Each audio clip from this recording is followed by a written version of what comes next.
What does it feel like to be the crush of 5 rich heiress daughters at the same time?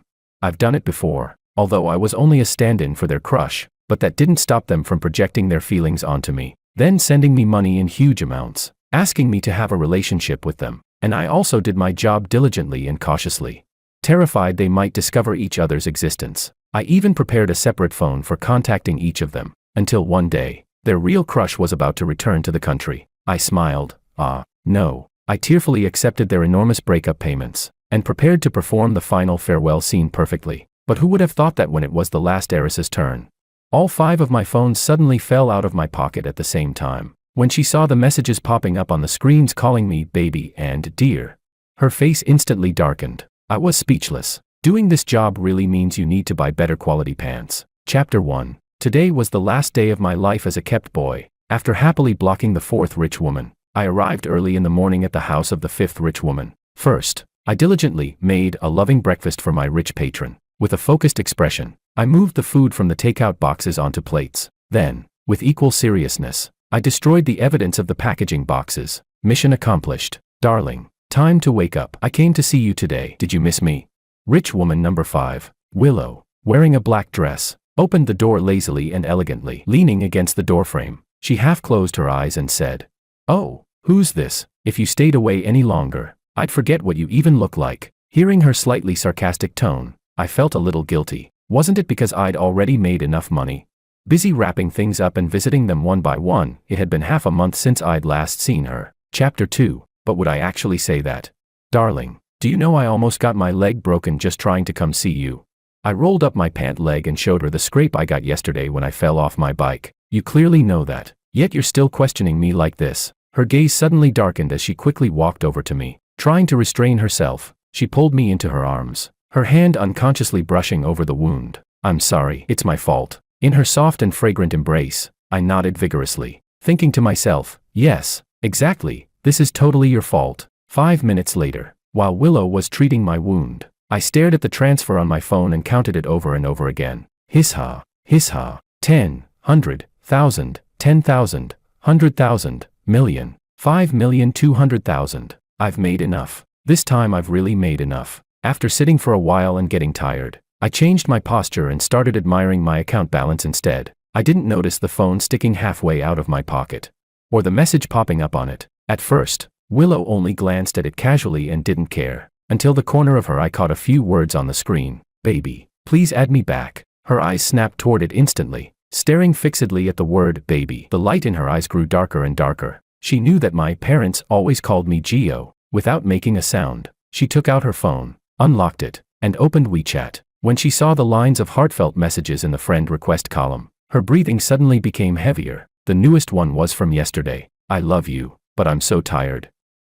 Let's end this." Chapter 3. George. A piercing scream jolted me awake. I looked up in panic and met Willow's eyes, burning with anger, and in her hand was a blue phone. Wasn't that number 4's? How did she know my password? I shot to my feet and reached to snatch the phone back. "Darling, listen to my explanation." It was obvious Willow was already furious, but she still tried to steady her breathing. "Go ahead." She shifted slightly to the side, not letting me take the phone back. I forced down my panic. I couldn't lose control now. When I raised my head again, my eyes were filled with nothing but sincerity, plus my ultimate cheating weapon, tears. "You know my parents don't approve of me being with you. They arranged this blind date for me to keep them from finding out. I pretended to chat with this person online. All of that is fake. I've never even met her." As I spoke, I paced slowly, inching closer to Willow while secretly reaching for the phone. I couldn't tell whether Willow believed me or not. Honestly, even I knew the story sounded ridiculous. Only when I got closer and saw she didn't resist did I finally breathe a sigh of relief. "Darling, you have to believe me. The only person I love is you. Everything with her is just an act, just for our future together." Although I never understood why this rich woman was always asking me for a title and a future. Maybe she thought a kept boy like me should devote himself completely to the job. Seeing that in the next second I was about to pull her into my arms and switch to the gentle persuasion strategy. Bang! A crisp sound suddenly rang out, stopping me in my tracks. I stiffly lowered my head in shock. When I saw the yellow phone that had fallen onto the floor, my pupils practically exploded. Before I could react, the phones in my pocket began dropping out one after another. 2, 3, bang. Another sound. This time the phone in my hand slipped out as well because I couldn't hold it anymore. Willow stared at the phones on the ground, How many phones do you actually have? Chapter 4. Half an hour later, Willow sat across from me, her face so dark it looked like ink might drip from it, and on the table in front of her lay 5 phones, each a different color. I hunched my shoulders and didn't dare speak. In fact, I was already wondering whether my buddy would remember to call the police if I didn't show up later. Willow had finished reading all the chat histories on the 4 phones. The earliest one started 3 years ago. That was the first. After that, there was a new one every half year, until me, the last one from a year ago. And the funny thing is, I actually know all of them. George, you're really something. She suddenly let out a cold laugh. Why didn't you find another one for the second half of this year? I didn't dare say anything and lowered my head even further. In truth, I was muttering in my heart, because I already made enough money. Thinking about it made me grind my teeth. Damn it, what kind of terrible quality were these pants? Cut them off. A slightly tired voice came from across the table. I suddenly lifted my head, staring at her in disbelief. Cut them off. I'll pretend none of this ever happened. I opened my mouth but couldn't say anything. What the hell, was she crazy? Putting up with betrayal was one thing, but this was 4 people and she was still willing to tolerate it. I didn't even know what to say, but seeing how easygoing she seemed, I remembered the reason I came today. Originally, I planned to say my parents were forcing me to marry and use that as an excuse to break up with her, but now, it might be better to just come clean. It's already over. Ignoring how Willow's eyes suddenly lit up, I continued. We should end things too. Anyway, there wasn't really any real feelings. The second half of the sentence never came out, because Willow had already stood up, her gaze suddenly fierce and terrifying, as if in the next second she might devour me alive. Only now did it seem like she was truly angry. Chapter 5. Seeing her walk toward me step by step, I immediately turned and bolted. Even though I knew I definitely wouldn't be able to escape, buying even a little time was still better than nothing. Just as the situation grew more and more tense, right at the critical moment when everything could explode, the doorbell rang. My eyes lit up instantly. I'll get the door. Ignoring Willow's reaction, I hurried toward the door. No matter who it is outside, the moment I open it, I'm slipping out and running. George, you dare run. The woman's furious voice came from behind me. I shivered a little, but still resolutely turned the doorknob. Obviously, only an idiot wouldn't run. What an idiot. My family would be stunned if they saw this. Standing outside the door were my first 4 rich sugar mommies. George. The 4 people outside blocked the doorway completely, grinding their teeth as they called my name in unison. I swallowed hard, then slammed the door shut, locked it, and turned around in one smooth motion. Not daring to meet Willow's eyes, I pulled her into my arms and said, "Well, you go deal with them." Willow almost laughed from sheer anger. How on earth was I so shamelessly confident asking her to deal with my 4 mistresses for me?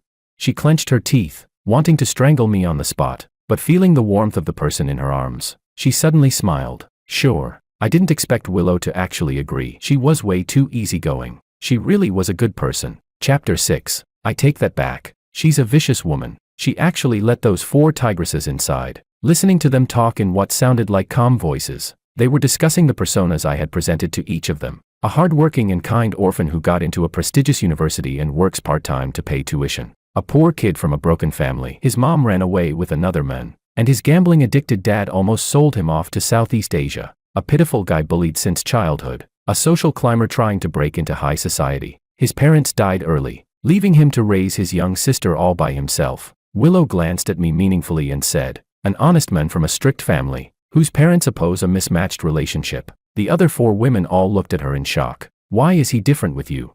My lips moved but no sound came out, though it was obvious from my expression that I was swearing very viciously. "What are you cursing about? Let's hear it." A teasing voice rang out, and the others all looked over as well. I glared fiercely at the woman. She was my 3rd sugar mommy, Sophia, also the only one who knew that I had 2 sugar mommies before her, but she had clearly promised she wouldn't tell the others. Suddenly, a flash of realization struck my mind. You did this.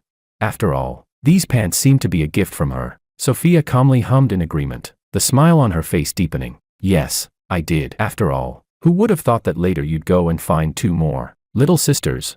She deliberately emphasized the word sisters. The smile in her eyes didn't reach them, making her look even more terrifying. Knowing her the way I do, she was definitely plotting something bad. I shivered, then decided to stop pretending altogether. Yeah, I lied to all of you. Do whatever the hell you want. Chapter 7. You can't blame me for being so fearless. Over the years, relying on the money I squeezed out of them, I secretly started my own company. By now, it has developed to the point where I can stand on equal footing with them. After saying those words, The tension I had carried in my heart for 3 years finally dropped away. Today, I would settle things with all these women once and for all. I can give you some compensation. As for the rest, I've already provided emotional support for you, haven't I? Ignoring their increasingly dark expressions, I continued. Besides, your crush is about to come back. Why keep clinging to me? Instead of wasting time on me, you might as well go try to please him. Sure enough, the moment I said that, 4 out of the 5 women lowered their eyes, clearly shaken by my words. Only Willow frowned and interrupted in confusion. What crush? Ah, hearing her ask that, I suddenly remembered. She seemed to be the only one among them who didn't have a crush. When I approached her in the beginning, it had actually been a misunderstanding. I thought she liked that person too. I only realized a few months ago that I had gotten it wrong. But she was so generous, more generous than the other 4 combined. For the sake of rapidly expanding my business empire, I couldn't bear to give that up. Feeling guilty, my eyes darted around as I covered my ears and said, I'm not listening. I'm just a substitute. Why make things so hard for me?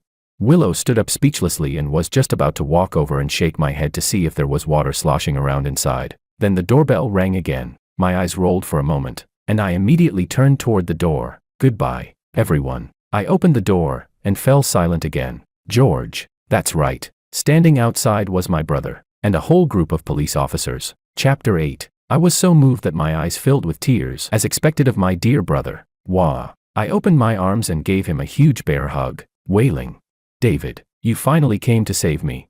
My brother's face was dark as he slowly looked over the 5 women present, the coldness in his eyes almost turning tangible. The leading police officer also stepped forward, standing protectively in front of us. Sir, don't be afraid. We're officers from the Orange District Public Security Bureau. If you're facing any trouble, you can tell us. I had already thought of a plan just now. With reddened eyes, I looked up toward Willow and the others. I shrank back in fear before quickly turning my head away. Officer.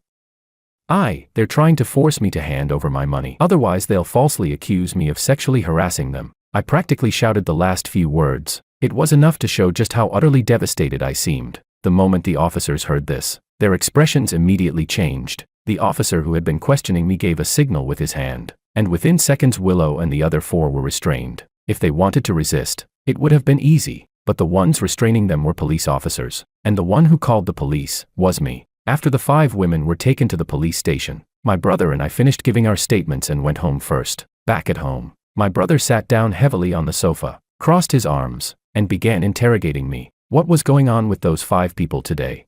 I scratched my head, still trying to make excuses. Well, they were trying to blackmail me. David's face remained stern. Tell the truth. I shuddered. My brother was angry. I didn't dare hide anything anymore and told him everything about my kept boy career in detail. After finishing, I looked at my brother's unreadable expression and swallowed nervously. It was all Sophia's fault. She was the one who exposed me. I had hidden it for 3 years, 3 whole years, and on the very last day, just when everything was about to end, it all blew up. Who was I supposed to complain to?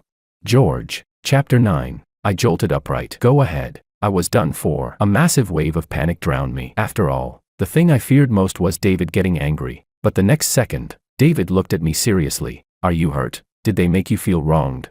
I froze for a moment, then realized what he meant. My heart immediately warmed. No, don't worry. I was very careful. I didn't even let them kiss me. I just didn't mention Willow. But that was an accident. Doesn't count. Doesn't count. Besides, I took so much money from them. How could I possibly feel wronged? I'm happy if anything. As I kept talking, I began getting smug again. I opened my phone and showed David my bank balance, my glorious achievements. Although my secret had been exposed rather suddenly, I was actually a little relieved. At least I didn't have to hide it from him anymore. One by one, I bragged to my brother about the empire I had built, explaining how I turned money into more money and eventually became one of the new rising elites of City A. Just as I was speaking nonstop, David suddenly said, "You did it for me." My mouth froze halfway open. Inside, I was collapsing in madness. What the hell was happening today? Why were my secrets being exposed one after another?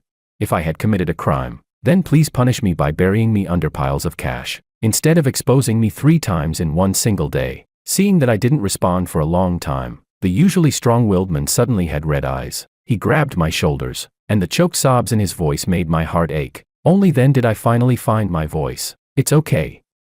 I did it for myself too. By the time I finished comforting David, an entire hour had passed. After crying his heart out, David belatedly felt embarrassed and ran to his room to hide. I laughed so hard I nearly fell to the floor. After laughing, I finally had time to sort out my thoughts. I hadn't expected David to be so perceptive. Even though I had deliberately blurred the name of the company, he still guessed it immediately. I sighed. Actually, he wasn't wrong. At the very beginning, I really had done it for David. Chapter 10. Actually, the identities I fabricated for Sophia and the others weren't entirely false. They weren't that different from the truth. I was born deep in the mountains. My mom ran away, and my dad was a gambler. My childhood was indeed miserable, but I was smart. After realizing that I couldn't survive properly in that family, I seized an opportunity. I hid inside the cargo compartment of a truck belonging to a man from the village and eventually made my way to City A. At that time, I was only 7 years old. Looking back now, I admire the courage I had back then. If things had gone wrong and I had been trafficked away, I might have ended up worse off than staying at home.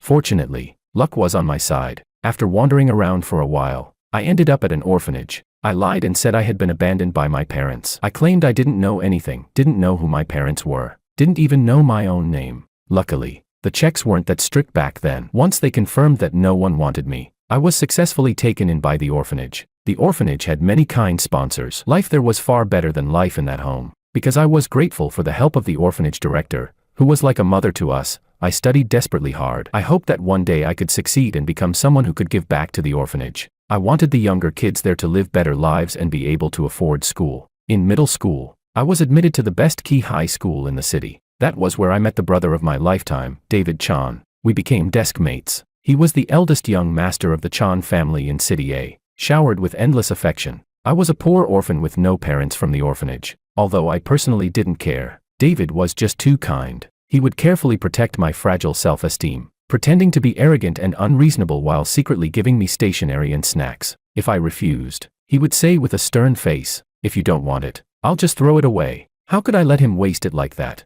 So the two of us started this awkward but sincere friendship, until that one time when several classmates bullied me and cornered me in the equipment room to beat me up. I had worked since childhood, so I was quite strong, but even then, I couldn't fight several people at once. Just when I was completely desperate and had nowhere to escape, David appeared. I'm not exaggerating. At that moment, when he kicked open the door of the equipment room, he truly looked like a god descending from the heavens. From that day on, my gray world finally had light. Chapter 11. That day, the two of us fled in a miserable panic. Only after we ran to the teachers for help was the situation finally resolved. The moment we saw the teacher, we looked at each other and smiled, then collapsed onto the ground together. I had never seen the young master look so disheveled before, but in my eyes, he had never looked cooler. After that, things between us were no longer awkward. To be precise, the young master was still stubborn with a soft heart, but I had already seen through his kindness. So I shamelessly inched closer to him step by step. We became brothers who could talk about anything. He supported me financially, and the two of us studied together all the way, getting into the best high school and later the best university. After graduating, I got a fairly decent job. I couldn't say I was wealthy, but I at least had enough to spare to help the younger kids at the orphanage. As I grew older, I clearly realized that without power or connections, climbing upward was extremely difficult. David wanted to help me, but I refused. I didn't want to step into the so-called upper class, a world completely unfamiliar to me. I liked this ordinary yet fulfilling life. I had the orphanage director who was like a mother to me, my best friend, and the younger brothers and sisters who weren't related by blood but were still family. Just when I thought life would continue peacefully like this, something happened to David's family. David's parents were sabotaged by their business rivals and were gravely injured, falling into a coma. The Chan family company was on the brink of collapse, teetering dangerously close to bankruptcy. As their only son, David had no choice but to shoulder the responsibility. At that time, he had only been working at the lowest level of the Chan family company for a year. During that period, David was extremely busy, watching him grow more and more exhausted every day, running everywhere for help, putting aside all his pride and dignity, yet still unable to secure a single investment. It hurt me to watch, but there was nothing I could do. Even if I gave him all my savings, it would only be a drop in the bucket. Later on, it seemed like David was about to reach his limit. His parents didn't make it. They passed away. During that time, I clearly noticed something was wrong with David. He began consolidating his assets, preparing bankruptcy procedures, and even arranging a way out for me. I knew what that meant. He didn't want to live anymore. One day, I caught him just as he was about to jump into the river to kill himself. I shoved him aside and jumped into the river myself, threatening him that if he still wanted to die, then I would drown myself first. He couldn't swim, so he ran back and forth anxiously along the riverbank. In the end, he cried and promised me that he would never try to take his own life again. I shivered in the freezing river for half an hour. After climbing out, I successfully ended up with a high fever and was hospitalized. I knew that sometimes things had to be completely broken before they could be rebuilt, so I chose such a drastic method. Chapter 12. The Chan family fell, but David Chan did not. I still took out all my savings and gave them to David, letting him start a business to reclaim everything that once belonged to the Chan family. At the same time, I clearly realized my own powerlessness. It was around that time that I heard a scandalous story circulating among the upper circles of City A. Apparently, the young ladies of the 5 most powerful families in City A were all in love with the same man. That man was outstanding, handsome and exceptional. He was the young master of a top-tier power even stronger than the Chan family, and he was the shared idol of those 5 women. Actually, I had heard David mention him before, but I hadn't paid much attention to it at the time. Later, I learned that their idol had gone abroad. The 5 women were heartbroken. Some of them were even beginning to consider finding substitutes. That was when an idea formed in my mind. After confirming that the 5 women only had one-sided crushes on him and that none of them had fiancés or boyfriends, I took action. With a face that bore about 30% resemblance and some deliberate styling, I successfully became the stand-in for the first rich woman, Maria. From the very beginning, I had already made a plan. No stand-in relationship with any rich woman could last more than 6 months. Quitting while ahead was always my rule, and I really did it well. Every 6 months I secured a new wealthy patron, and with a carefully balanced attitude of closeness and distance, I successfully kept my secret hidden. Aside from letting them hold my hand once in a while, I never allowed them to take advantage of me in any other way. If these women were willing to find substitutes in the first place, it already meant their love for that man wasn't entirely sincere. So there would always be moments when they were tempted by appearances. But whenever that happened, I would deliberately ask with a smug expression, "Have you fallen in love with me? Do you still love someone else?" The result was obvious. They would fall silent. And once again, I was safe. That was also why I limited every relationship to only 6 months. Using the money I received from these rich women, I began building my own career. Originally, I wanted to give everything to David, but on one hand, I didn't dare tell him. On the other hand, he would never accept it. I understood his pride, and I understood his stubborn determination. So I chose to start my own business. Unexpectedly, once I began, I discovered that I actually had some talent for it. My business grew more and more successful. David also gradually rebuilt his own career. Behind the scenes, I constantly arranged for my company to collaborate with David's, helping him while also strengthening myself. With abundant financial backing, my company developed rapidly. By the time Willow came along, my business was already on the rise. And since she was a little beautiful, a little generous, and a little kind, I ended up stretching the arrangement to a full year, until David finally fought his way back, sending his enemies to prison and settling the grudges of the past once and for all. I also upgraded the facilities of the orphanage so that every younger brother and sister there would have enough money to study all the way through university. I knew it was time for me to stop. So on the very last day, when I was preparing to destroy the 5 phones I had used for those relationships, my secret was exposed. Honestly, it was my own fault. I shouldn't have been greedy for convenience, thinking that that very day would mark the end of my 3-year career as a kept man. After finishing my recollection, thinking back on everything we went through, I still couldn't help but sigh. David and I really are incredible. Chapter 13. Knowing the police station wouldn't be able to hold those women for long, I sent them one final message on my phone to make things clear. This had always been a mutually beneficial arrangement. Don't come looking for me again. If you do, that would be rather rude. But I'm also someone who knows how to be grateful. After my business started taking off, I had people collect information about Makoto overseas. I knew those women wouldn't be willing to investigate themselves out of pride. That's fine, I could do it. I sent them detailed information, along with my guesses about Makoto's preferences, plus a few small suggestions for them. Then I withdrew gracefully after accomplishing my mission. This was exactly the kind of situation I had prepared for from the beginning. That should shut them up now, right? As for Willow, even though I knew Makoto wasn't her idol, I still sent the information to her. Consider it a thank you gift. Who knows, maybe she actually likes him too. I thought things would finally end there, but I seriously underestimated those women. The next day, Sophia showed up at my door. With a cold expression, I invited her to a cafe. Looking at the gentle and sweet mask on her face, I coldly told the waiter, "Hello, I'd like the most bitter iced Americano you have, and a latte with sugar and milk." The waiter looked slightly confused. "Sorry, sir, there isn't an option like that for iced Americanos. The bitterness is standardized." I nodded. That's fine.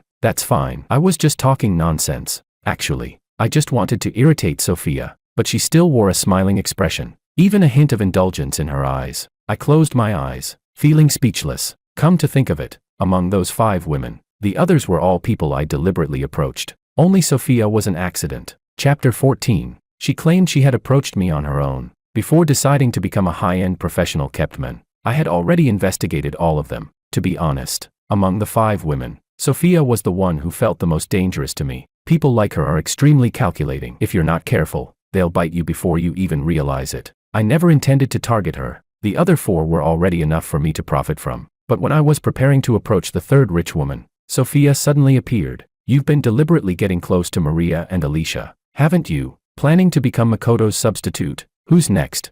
She sat there just like this, legs crossed, each sentence turning my face paler. Let me guess, Willow, or Laura. Before I could even speak, she revealed her intention. You plan to act as each person's substitute for 6 months. Then why not do the same for me? I didn't want to agree, but she threatened me. She said that if I refused, she would expose everything. She would tell Maria and Alicia, and also the next 2 women I was planning to approach. That would completely cut off my source of income. At the time, I hadn't even established myself yet. If the first 2 found out, things would definitely end badly for me. So in the end, I swallowed my pride and agreed, and it turned out my original judgment was absolutely correct. Sophia was terrible as a patron. She demanded a lot, paid very little, and constantly mocked me. Not only did she force me to remodel myself to match Makoto completely, every word and every action had to follow a standard. She also made me run errands all the time, expecting me to be available whenever she called during the day. Thinking about it now, I was really working too hard back then. Even under those conditions, I still managed to grow my business. I felt sorry for myself just remembering it. At that thought, I couldn't help rolling my eyes at the woman sitting across from me. So tell me, what exactly do you want? Sophia didn't answer. She simply stared at me with a strange expression. The way she looked at me made my skin crawl. Just when my patience was about to run out, she finally spoke. I'll leave if you don't want to talk. Be with me. After she said that, my brain took a few seconds to process it. Then, once it registered, my pupils trembled. I shrank back in horror. Why you? What kind of nonsense are you talking about? Sophia's eyes darkened as she asked. Why not? If you want money, I can give it to you as long as you come back to my side. I was speechless. Sorry, but I don't lack money anymore. Sophia seemed surprised by my answer. But when she thought about the business I had secretly built, she understood. Why? You'll have to marry someone eventually. Why can't it be me? I rolled my eyes again. Please, who said I have to get married? And even if I did, there's no way it would be with you. Sophia still looked confused. Why? I took a deep breath, planning to explain things clearly. First, I never liked you in the first place. Second, you already have someone in your heart. Sophia relaxed slightly. Don't worry, I don't like Makoto anymore. You want me to feel relieved? My heart jumped straight to my throat. Don't tell me, you're about to say you like me. Chapter 15. Under my horrified gaze, Sophia slowly nodded. My expression immediately looked like I had just swallowed a fly. Sophia's fists clenched tightly. Give up already. There's no way I'm ever going to like you. I forced those words out with my face flushed red. Seeing her ugly expression after I said it felt incredibly satisfying. Sophia tried to ask something else, but I interrupted her. Let's not even talk about the fact that I don't like you as a person. Just one point is enough. Sophia's face darkened, but she was still curious about what I was going to say next. I didn't keep her waiting. You already had someone in your heart, yet you still went looking for a substitute. That disgusts me. I don't like people who are unfaithful about their feelings. After hearing that, Sophia finally understood. She left, and I finally let out a sigh of relief. When she first said she liked me, I was genuinely frightened, but afterward, I started to think it through. Someone like Sophia always puts interest first. Feelings are nothing more than seasoning. She liked Makoto because the Ito family is powerful, and Makoto Ito himself is outstanding. If the two families formed an alliance through marriage, she would gain a lot from it. Besides, who wouldn't like someone exceptional?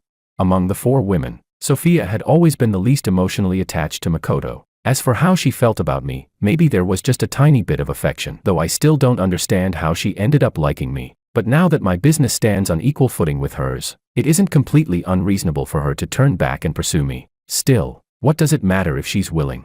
I have to be willing too. Although I had dealt with one of them, I had a feeling things weren't over yet. The others would definitely come looking for me. Sure enough, over the next few days, Maria, Alicia, and Laura all came to find me. Chapter 16. They were the typical type. When you're by their side, they find you annoying and tiresome. But once you're gone, they start missing you. On top of that, their real obsession had always been Makoto. Now that Makoto had returned to the country, when they spent time with him again, they realized the illusion they once had was gone. Only then did they realize the value of a devoted simp like me. That was why they came back hoping to rekindle things. I told them directly that everything before had been an act. All of it had been a performance I put on just to make money. They were left speechless. And just like that, those three were dealt with as well. Of course, during the process, Laura, the most stubborn of the group, even tried to force me into a relationship. I slapped her across the face and snapped her back to reality. If it had been before, I might not have had any way to resist, but who am I now? I'm someone who can stand toe-to-toe with them. She was also the one who had sent me messages on my phone that day, trying to win me back. After that, my life finally returned to peace, but deep down, I felt a faint sense of unease. Everyone else had already come to see me. Only Willow remained strangely quiet. Not only had she not come to find me, she hadn't even sent a single message. I knew the five of them must have talked to each other. Willow definitely knew she had been dragged into all of this unfairly. She was probably so angry that she didn't even want to bother with me anymore. I turned over and looked at the moon outside the window. Thinking about it, the only person I truly wronged was Willow. After all, during the time we were together, I had only been the more proactive one during the first month. After that, Willow treated me just like a real girlfriend would treat her boyfriend. George, eat some late-night snacks before going to sleep. David's voice came from outside the door. I sprang up like a carp flipping out of water and happily accepted the food my brother brought me. All my worries were instantly thrown to the back of my mind. The next morning, the doorbell rang early. It was the weekend, and I had finally been able to sleep in. My morning irritability kicked in. I messed up my hair and reluctantly went to open the door. David had already gone out early today to discuss a business deal, so it probably wasn't him. When I opened the door, a familiar beautiful face appeared before my eyes. I froze. How is it you? Chapter 17. Willow looked as if she had dressed up carefully. Her hair was specially styled. Her makeup was exquisite, and she wore a custom haute couture dress. She looked stunning. I stared for a second in admiration, then immediately swallowed my drool and looked away. Willow was holding something in her hand. Raising an eyebrow, she asked, "Aren't you going to invite me in?" I was silent for 2 seconds, then firmly shook my head. No. What if she was still furious and wanted to beat me up?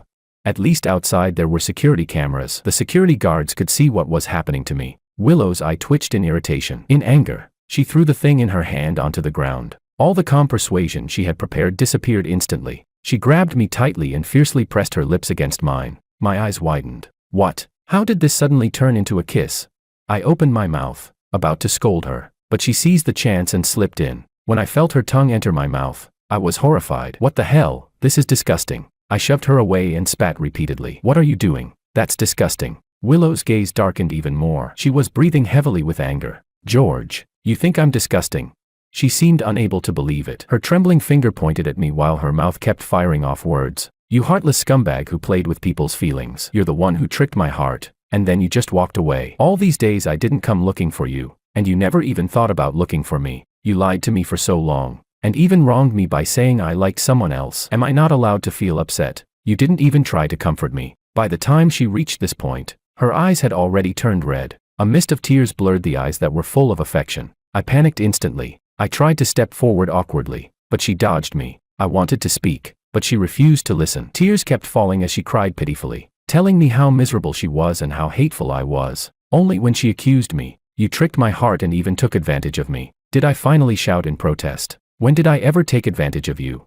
Unexpectedly, Willow cried even harder, looking at me like I was the most heartless man alive. She said, you didn't take advantage of me. Every day you rubbed against my chest, and when I was taking a shower, you even peeked through the crack in the door. MMPH. Chapter 18. Seeing the situation about to spiral out of control, I jumped up and covered her mouth tightly. Be quiet. Let's talk inside. Willow blinked, and 2 tears fell onto my hand. Ah, this is bad. I panicked even more, suddenly realizing the awkward position we were in. I tried to pull away, but Willow suddenly hugged me tightly and started walking forward step by step. Even reaching back to close the door, she maintained this position all the way to the sofa. I tried to break free, but she clung to me like a chain. More importantly, every time I struggled, she started crying again. Cry, cry, cry. I have no idea why she cries so much. I never noticed this before. In the end, her crying made my conscience ache. Finally, I shouted, what exactly do you want? Just say it. Willow's tears stopped instantly, like a faucet being turned off. You have to take responsibility for me. I love you. You must marry me. I was so shocked by what she said that it took me a moment to notice her strange choice of words. Wait, this was supposed to be a rich woman and her kept man. How did you end up falling in love with me? Willow's eyes were already red. Hearing that made her start crying again. Who said we were a rich woman and a kept man? You clearly said you were my boyfriend. You liar. You heartless man. What kind of karma did I accumulate to fall in love with someone like you? I was speechless. While Willow cried miserably beside me, I carefully recalled how I had first approached her. Now that I thought about it, I really hadn't said anything about being a patron and a kept man. But, I thought everyone just understood it by default. After all, that's how it was with Maria and the others. Could it be that from the very beginning, she thought we were actually in a real relationship? I glanced at the woman crying so hard she could barely breathe. Yep, that must be it. No wonder she kept asking me for a proper title and commitment. So in the end, I really was the heartless man. Once I figured that out, I felt even more guilty, seeing Willow, a domineering female CEO, reduced to this by my bullying. I reached out and touched my conscience. Good. It was still there. Chapter 19. Alright, I was wrong. Okay, I'll compensate you. What I meant was returning the money to her, but Willow clearly misunderstood. Her tears stopped instantly. Then when will you take me to meet my future brother-in-law? Out of respect for me, Willow had never investigated my family before. It was only after everything happened that she finally looked into it. After learning about my past, all her anger and resentment disappeared. Instead, she just felt that I was unbelievably kind, loyal, and capable. Not only did she stop hating me, she liked me even more. She even felt sorry that I had to deal with those awful women just for some money. Listening to Willow explain her emotional journey, I fell silent, a hopeless romantic, and somehow I ended up meeting one. I looked at her with mild disdain. Stop crying already. If you keep crying like this, all your good fortune will run out. Willow looked pitiful. My heart softened again. Sorry, I was wrong. When Willow immediately leaned in and kissed me again, my eyes went blank. Wait. I'm a grown man, and I'm actually being completely handled by a love-struck woman. I reflected on myself. I criticized myself. Meanwhile, deep inside, I felt ridiculously pleased. Clearing my throat, I returned to her earlier question. You want to meet David? The brother-in-law she mentioned could only be David. Willow planted another loud kiss on me before finally pulling back slightly, looking satisfied. I'll meet your brother. If your brother agrees, then we'll get married. I was stunned. How did we suddenly jump to marriage? Seeing that I didn't answer immediately, Willow became anxious. You don't agree. You've already seen everything, and you still won't take responsibility. She suddenly began wailing loudly. My head started aching. Just as I was about to tell her to be quiet, a shocked male voice suddenly came from the doorway. George? I turned around and saw David standing at the door, looking like his entire worldview had collapsed. Then I looked back at the position Willow and I were in. She was sitting on my lap, making the scene look extremely suspicious. Chapter 20. After that day, Willow spent an entire year working hard before finally obtaining David's approval. She transferred all the assets under her name to mine and even drafted a prenuptial agreement stating that if she ever cheated, she would leave the marriage with nothing. David was so pleased that he approved Willow's request to marry me. The two of them then unilaterally decided that the wedding would be held 1 month later. No one even asked for my opinion, the actual person getting married. I didn't dare get angry at David, so I grabbed Willow by the back of her neck instead. Who said I'm marrying you? Willow hissed in pain but still answered confidently. On the bed, MMPH. I quickly covered her mouth and awkwardly dragged her to a more private spot. This woman really has no filter. Is that something you can say out loud in public? Looking at Willow's indignant eyes, I sighed helplessly. Honestly, it was partly my fault for losing self-control. This woman is just too good at seducing people. I slipped up once, and now I'm completely trapped. Willow muttered stubbornly. Anyway, your brother already agreed. You have to take responsibility for me. I pushed her clingy face away and said impatiently. Yeah, I know. You're so annoying. Through the glass window, I could see David inside, seriously planning the details of my wedding. Looking at the two of them, I suddenly realized something. My smile had never once left my face.